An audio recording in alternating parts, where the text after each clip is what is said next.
अच्छा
इसको चारों तरफ से मुकम्मल इस तरह जो पतला गारा बनाया जाता है उससे लिपाई कर दी जाती है।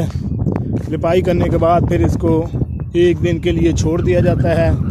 जैसे गर्मी पड़ती है हवा से और खुश्क मौसम में ये अगले 24 घंटे के दौरान खुश्क हो जाती है और ये किसी भी मौसम के लिहाज से महफूज भी हो जाती है, जानवरों से भी महफूज हो जाती है और मौसम के लिहाज से भी। मौसम के लिहाज से ऐसे है कि जैसे आज दखन चल रहा है, फुल हवा तेज़ चल रही है, अगर इसको हमने इस तरह लिपाई ना किया होता तो ये हवा से उड़ जानी थी, जिससे ज़िम्मेदार का काफ़ी नुकसान हो जाता है। इसलिए इसकी लिपाई करना लाजमी होती है। जी नाज़रीन, कैसी लगी आज की हमारी ये मालूमाती वीडियो? उम्मीद है आपको पसंद आई होगी। मिलते हैं एक नई वीडियो के साथ। अस्सलाम वालेकुम।